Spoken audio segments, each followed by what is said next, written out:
Esse é um daqueles vídeos muito difíceis de fazer, mas que tem que ser feito. Eu só esperei terminar as eleições ontem na Câmara dos Deputados, né, para o presidente da Câmara e presidente do Senado, para poder hoje sentar aqui diante das câmeras e prestar um esclarecimento a todos aqueles que acompanham, que me apoiam. Antes eu quero lembrar um detalhe. Em 2022, ninguém fez mais campanha contra o Rodrigo Pacheco, tentando eleger o Rogério Marinho, do que eu. Eu gastei meu próprio dinheiro para fazer um site, fiz visitas para senadores, tentei mobilizar e nós mobilizamos o Brasil inteiro para tentar eleger Rogério Marinho e impedir que Rodrigo Pacheco fosse reeleito para o cargo de presidente do Senado. Pois bem, nós perdemos. Isso nos custou muito. O Senado, nesses primeiros 2 anos, o PL, que é a segunda maior bancada do Senado, ficou praticamente decorativa. Não teve nenhuma comissão, não teve voz, foi escanteada pela mesa diretora. Não teve nenhuma posição de destaque para poder interferir na política, nas pautas. Zero. Isso custou muito para nós e para você. É essa parte que as pessoas não entendem. Isso custou muito porque as pautas do governo foram atropeladas. Isso custou muito para cada cidadão brasileiro que nos apoia, que votou no Bolsonaro. Na Câmara dos Deputados, quem ganhou foi Hugo Motta. Agora, deixa eu te explicar uma coisa. O Hugo Motta já era presidente antes das eleições.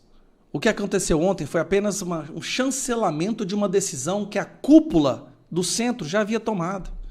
Não haveria nenhuma possibilidade de reverter o resultado de ontem, nenhuma. Eu poderia ter feito outro site, todos nós poderíamos ter feito uma mega campanha para pressionar os deputados, mas como o voto é sigiloso, o voto é secreto, não mudaria o quadro final. Eu hoje sou um deputado federal graças ao Bolsonaro, ao presidente Bolsonaro. Eu devo a minha posição como político eleito hoje ao Bolsonaro. E o Bolsonaro, querendo ou não, é o líder do grupo que eu pertenço. E se o Bolsonaro e as outras lideranças do partido conversaram com Alcolumbre e Hugo Motta e nos deram a indicação, a orientação de votar a favor, eu, pela minha gratidão ao Bolsonaro, faço isso sim. Então sim, eu votei no Hugo Motta. Primeiro que o Hugo Motta e o Alcolumbre já seriam os presidentes. Entenda uma coisa, nada mudaria o resultado dessas eleições. Absolutamente nada. Em 2022, eu fiz campanha para o Rogério Marinho a pedido do Bolsonaro e do meu partido, do PL. Nós perdemos e fomos escanteados. Agora, na presidência dessa vez, eu também votei a pedido do meu partido. É a presidência dos sonhos? De forma alguma. Mas eu conversei com o Hugo Motta algumas vezes. E eu vou te falar o que eu percebi. Sim, eu percebi nele também uma indignação com a injustiça que tem sido feita com os nossos presos políticos do 8 de janeiro. Eu percebi nele claramente uma indignação com o atropelo do Supremo Tribunal Federal nas prerrogativas dos parlamentares, na perseguição que nós estamos sofrendo, inclusive no desrespeito ao artigo 53, que é a nossa prerrogativa de falar sem ser penalizado. Ele deixou isso muito claro para nós, em várias vezes que nós conversamos. Assim como Lira também tinha essa indignação. Mas até eles têm um limite do que eles podem fazer contra essa ditadura do judiciário. Bom, dito isso, eu vou entrar numa outra parte agora. Nós estamos em um momento onde o Centrão está abandonando o barco do PT. Esse, para mim, foi o fator determinante de votar da forma que eu votei. O centro, que querendo ou não é quem manda ali dentro, não importa se você tem 2 milhões, 3 milhões de votos como deputado federal, quem manda ali dentro é o centro. O centro pode decidir te apagar e aprovar tudo que a esquerda manda, ou eles podem começar a te ouvir e adotar algumas das suas pautas. O centro está abandonando o PT. Eles estão percebendo que esse governo está em ruínas. Eles estão pulando do barco do PT. O que a gente deve fazer agora, então? Antagonizar o centro ou usar o centro para que as nossas pautas sejam aprovadas? Não serão todas, não seja ingênuo, eu não sou ingênuo, mas que algumas sejam aquelas de maior importância. As eleições estão chegando. O centro sabe que, aprovando pautas da direita, terão mais possibilidade de vitória, porque a maioria da população é de direita, esse governo está se desgastando, eles vão se afastar desse governo. Os senadores e os deputados entendem que agora aprovar pautas da esquerda vai prejudicá-los nas eleições, e eles estão vendo a população fazendo um clamor pelo Bolsonaro. E o acordo, entre o acordo, o que me foi falado é que é retornar Bolsonaro a ser elegível novamente. E o Bolsonaro ficando elegível, os prisioneiros de 8 de janeiro serão livres, imediatamente como Donald Trump fez. Então, vou passar para vocês alguma coisa. Olha como é que está o governo agora. Isolado, Lula prioriza união com congressistas de sua base. De 513 deputados e 81 senadores, só 104 apareceram na reunião dele. Lula está perdendo o Congresso. E vai perder mais ainda, sabe por quê? Sobem de 49 para 61 os eleitores que vêm à alta dos preços. Isso aqui, meu amigo, é o que mais faz um presidente perder apoio. De todos os fatores, esse é o que mais faz um presidente perder apoio.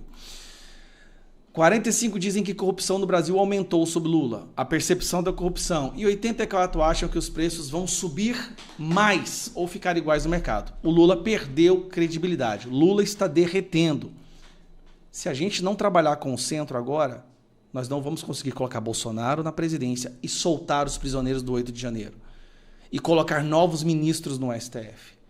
Então, às vezes, para você vencer a guerra, em algumas batalhas, você tem que recuar um pouco.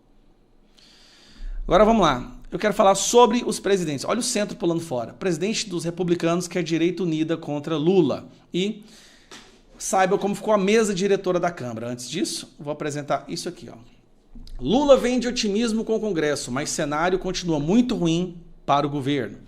Alcolumbre admite discutir anistia aos envolvidos do 8 de janeiro. Não podemos nos furtar do debate, de debater qualquer assunto. Ou seja, ele está dando claros sinais que ele não vai deixar de debater. Eles estão focando no parte, a anistia não vai pacificar, mas ele não falou que não vai pautar. E aqui ele fala que não vai deixar de pautar nenhum assunto. Hugo Mota defende maior protagonismo de deputados e humildade na gestão da frente da Câmara. PL amplia espaço com vice-presidências no Congresso e preocupa o governo Lula. Posso te falar uma coisa? Quem ficou preocupado com as eleições de ontem, do jeito que a mesa diretora ficou formada, foi o Lula. O Lula está percebendo agora por quê? Agora eu volto aqui para te mostrar. Na mesa diretora passada, o presidente era o Arthur Lira, e o primeiro vice, que é o segundo cargo mais importante, que também tem a prerrogativa de pautar quando o presidente não está, era o Marcos Pereira, que a gente sabe que não é um inimigo do PT, não tem intenção de guerrear contra o Lula. Tem ministério no governo do Lula. Só que agora o primeiro vice-presidente é o Altineu Cortez, do PL, que era o líder do PL no ano passado. O Altineu Cortez sim tem a intenção de derrotar o PT, de derrotar o Lula e passar as nossas pautas. Então eu quero que você entenda o que eu vou te falar agora, essa mensagem. Um momento que o Hugo Mota não estiver pautando, estiver viajando ou ausente, e que acontece muito, o Altineu Cortez tem a prerrogativa de decidir a pauta. Como, por exemplo, voto impresso, liberdade de expressão, anistia do 8 de janeiro e outras pautas extremamente caras para nós. Entenda isso. Nós conseguimos os segundos principais cargos nas duas casas. PL no Senado e PL do Altineu Cortez. E o Altineu Cortez eu conheço. Ele é nosso. 100% nosso. Então, eu jamais faria algo para atrair a confiança do presidente Bolsonaro. Se nós não tivermos hierarquia, nós não vamos para frente. Ou a gente coloca as nossas peças no tabuleiro para lutar contra a esquerda, ou a gente faz bravata nas redes sociais, que seria ótimo para mim, porque a maioria das pessoas que me acompanham queria que eu fizesse isso.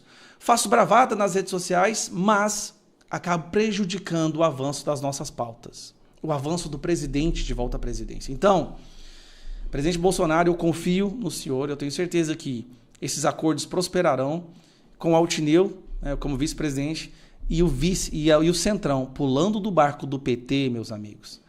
Eles têm que ir para algum lugar.